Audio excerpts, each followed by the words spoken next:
Yeah, Mike, the decision to punt on 4th and 2, can you kind of walk us through your thought process on that? No, just decided to punt.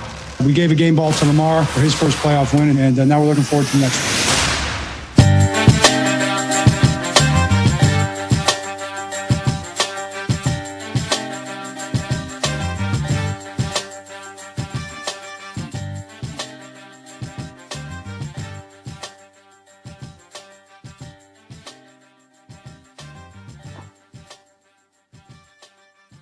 Let's go. State and Greg, of course, who led the Tide to it.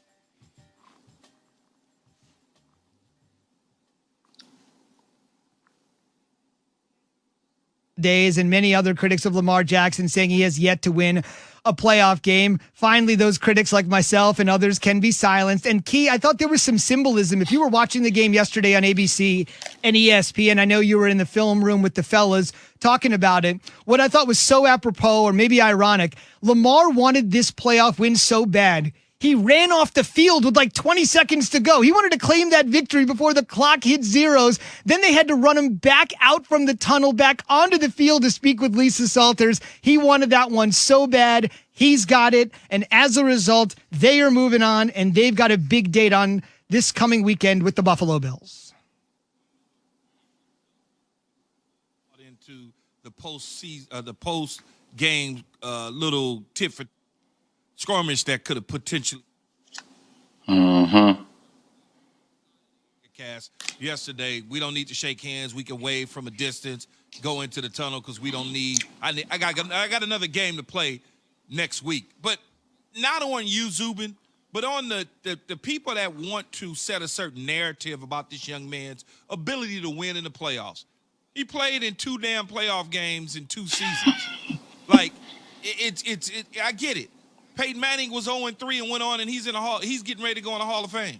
He was 0-3. His brother Eli Manning started off at 0-2 before he won his first playoff game. So these sort of things in these young careers, they happen. What the Baltimore Ravens did is they got back to Lamar Jackson type football. They didn't care about all of the cutesy. He needs to throw from the pocket. He needs it. No, go be the athlete.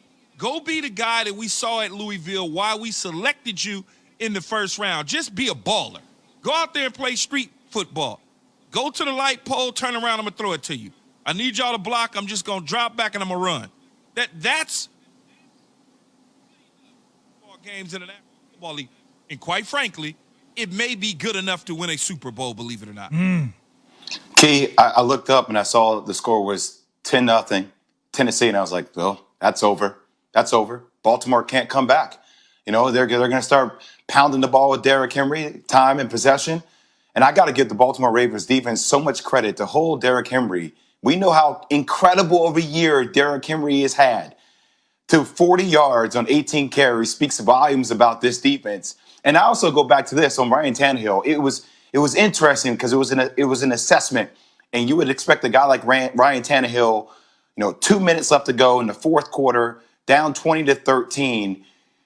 He has the ball in his hands. He throws the ball to Khalif Raymond across the middle. Raymond slips to get an interception, but they missed A.J. Brown. It was just interesting for me to see that decision-making, Key, right? You end up going to your wide receiver who's only been in the league for 4 years instead of going to A.J. Brown, who's had a spectacular season, one of the best wide receivers in the game, who you missed him on the opposite side, who was wide open.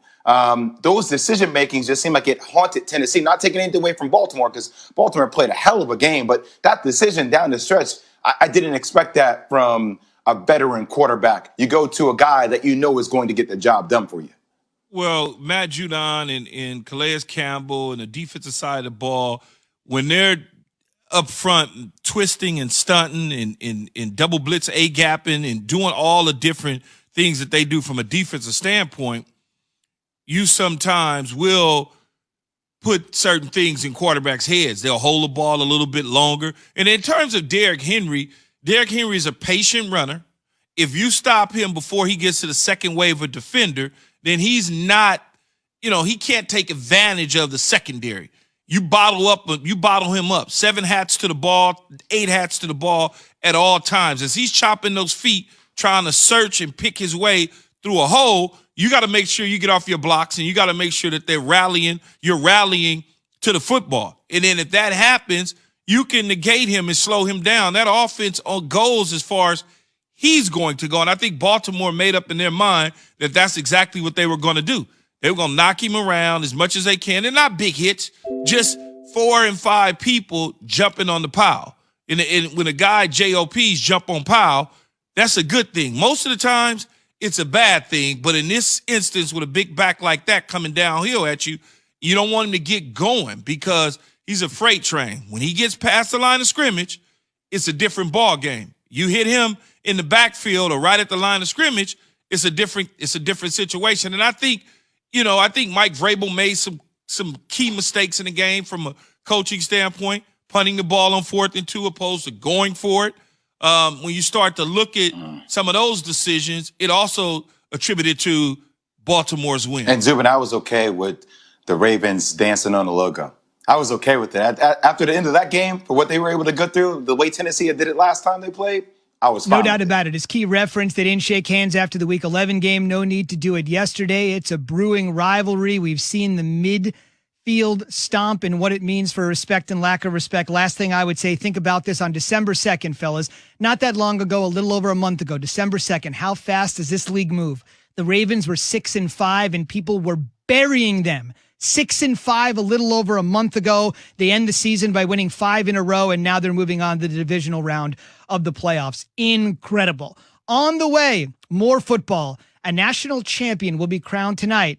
And will Alabama, embarrassment of riches with weapons, have... I was like, well, that's a game that we're obviously going to be talking about. Obviously, the Bills, I thought, had some issues. I thought they looked good, but didn't run the ball. I think their defense was questionable at times. And now we're sitting here talking about the Browns going against the Kansas City Chiefs. And damn, they look, it's just, what a difference a year makes, Key. From the immaturity that we saw last year to how mature this team handled everything that happened this past week.